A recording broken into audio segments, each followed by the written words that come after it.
네, 잘 고른 종목하다 10종목 안 부럽다. 숨은 종목 찾기의 허정민입니다. 자, 오늘 이 시간에는 해외 곳곳에 숨어있는 종목 정보들 전해드리는 시간인데요. 오늘 도움 말씀에 US스탁의 안동우 팀장 자리해 주셨습니다. 안녕하세요. 안녕하세요. 네, 팀장님 오늘 숨은 종목 찾기의 주인공 이제 FPGA 반도체 시장 1위 기업 자일링스입니다. 좀 네. 기업 소개부터 해주시죠. 예, 말씀하신 대로 그 자일링스는 FPGA 점유율 50%로 글로벌 1위 기업입니다. 혹시 2위는 어딘지 아시나요? 어딜까요? 인텔? 네, 인텔인데요. 알테라를 인수한 인텔이 37%입니다. 예, 그리고 이제 매출은 2018년 기준 데이터 센터 및 이 TME라고 해서 테스터 장비 쪽인데요. 21%이고요. 방송, 소비자 및 자동차가 16%, 산업 및 항공 방위가 31%, 통신이 32%로 구성되어 있고요. 지역별 매출을 보시면은 미국이 26.4%, 중국이 26.1%, 유럽이 20.2%, 기타 대지역이 14.6, 일본이 8.8, 기타 3.8로 구성되어 있습니다. 그렇군요. 이제 FPGA라는 용어에 대해서 좀 설명을 해주셨는데 이제 현장에서 프로그램이 가능한 반도체다. 그렇지만 조금 어렵다 싶습니다. 용어에 대해서 좀 자세하게 풀어주시죠. 예, 말씀하신 대로 이제 그 현장에서 바로 이제 반도체를 프로그래밍하는 인데요. 네. 이전까지는 그 ASIC라고 해서 이 주문형 반도체의 그 테스트용이나 틈새 시장에서 많이 사용됐습니다. 그러나 최근에는 인공지능에 쓰이는 반도체 중 하나로 이제 알려져 있고요. 이 프로그래밍과 재수정이 가능한 게이트의 배열로 이루어진 반도체입니다. 이 회로 변경이 불가능한 일반 반도체와 달리 이 용도에 맞게 회로를 다시 설계해서 다시 새겨 넣을 수 있고요. 이 반도체의 기능을 코딩하듯이 변형시킬 수 있습니다. 인공지능 연산 부분에서 CPU나 GPU보다 더 뛰어나고요. 업그레이드가 많이 필요한 통신, 항공, 보안이 필수적인 군대나 정부에서 많이 사용되고 최근 마이크로소프트가 자일링스의 FPGA를 이용해서 데이터 가속기를 출시하면서 관심이 많이 높아져 있습니다.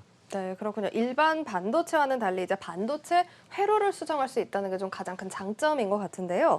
또 이제 인공지능 연산 부문에서 앞서서 이제 CPU 그리고 GPU보다도 더 뛰어나다라고 짚어주셨습니다. 구체적으로 좀 어떤 장점이 있을까요? 예, 이 반도체 기능을 바꿀 수 있다고 이제 앞전에서 말씀드렸는데 네. 이 설계가 가능한 그 유연성을 첫 번째 장점으로 꼽을 수 있습니다. 네. 이 업데이트가 가능하고 오류 발생 시에도 소프트 업데이트로 이제 해결할 수 있는 게 장점이고요.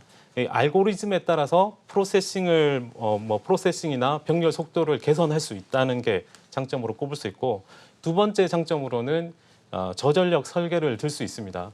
이 CPU는 아시다시피 성능과 속도를 중요시하기 때문에 네네. 이 전력 소모량을 줄이기가 어렵고요. 네. 이 GPU는 엔비디아 시간에도 말씀드렸지만 이 수백 개에서 수천 개의 이제 코어를 사용하게 되죠. 그렇기 네. 때문에 전력 소모량이 클 수밖에 없습니다. 반면에 이제 FPGA는 이 아키텍처를 통한 병렬 구조를 설계하기 때문에 이 하나의 프로세스 안에서 이 모든 작업이 이루어지기 때문에 이 저전력 병렬 연상을 가능하게 합니다. 단점으로는 이렇게 하다 보니까 상대적으로 크기가 크고요.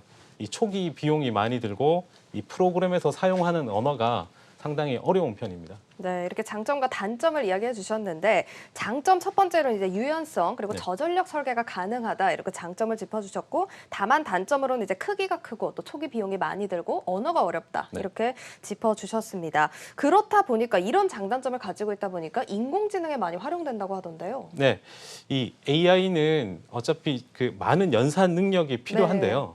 특히 이제 실시간으로 수행되는 작업에 더욱 많이 필요합니다. 네. 예를 들어서 이 자율주행차가 브레이크를 밟을지 안 밟을지를 결정을 해야 되는데 이 AI 구현은 이 어려운 문제를 빨리 해결하는 것이 아니고요. 단순한 문제를 더 빨리 해결해야 되는 그 능력이 필요한 거거든요. 네. 그래서 브레이크 밟는 것도 빨리 결정을 해야 되지 않습니까? 사람 그렇죠. 목숨이 달려 있으니까.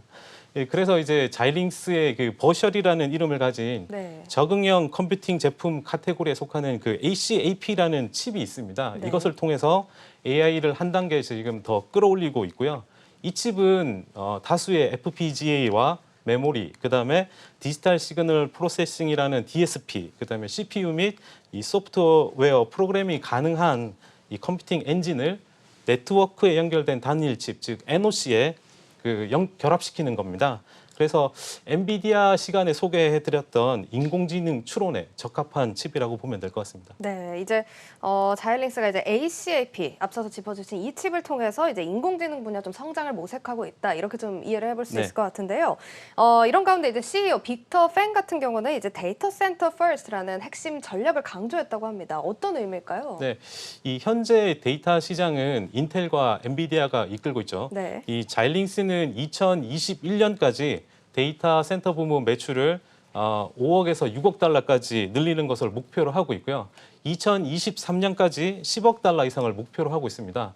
근데 자이링스는 현재 그 2018년 기준으로 보면 이 데이터 센터의 그 매출이 차지하는 비중이 5% 내외밖에 되지 않고요. 네. 1억 3천만 달러 수준밖에 되지 않습니다. 그래서 향후 데이터 증가와 뭐 머신러닝 적용 분야가 늘어나게 되면 업그레이드가 가능하고 유연성 있는 FPGA가 유리하기 때문에 그리고 또 데이터 선별, 뭐 암호화, 압축, 이 통신, 뭐 보안 부분에 있어서도 FPGA가 적합하다고 알려져 있습니다.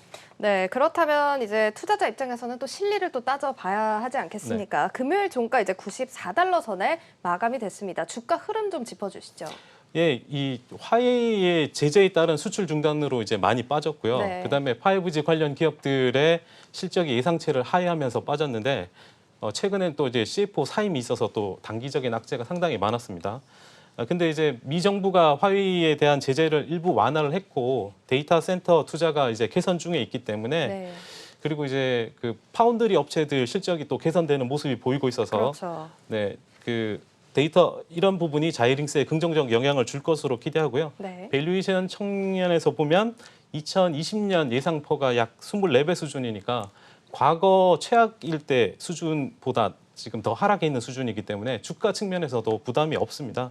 그리고 이제 최근 들어서 뭐 5G가 뭐 단기적으로는 안 좋지만 결국 5G를 하게 될 거고요. 그렇죠. 데이터 센터도 과도기에 있지만 결국 하게 될 거로 보여집니다. 그래서 장기적인 관점에서 긴 호흡으로 이 주식을 봐주면 좋을 것 같습니다. 네, 장기적인 측면에서 전반적으로 이제 자이링스가 인공지능 그리고 데이터 센터 그리고 5G 통신망에서 이제 발전 가능성을 찾고 있다. 좀 이렇게 보면 될 것 같습니다. 자, 지금까지 숨은 종목 찾기 함께 하셨고요. 오늘은 반도체 기업 자이링스에 대해서 자세하게 살펴봤습니다. 지금까지 도움 말씀의 US스탁 안동우 팀장과 함께했습니다. 고맙습니다.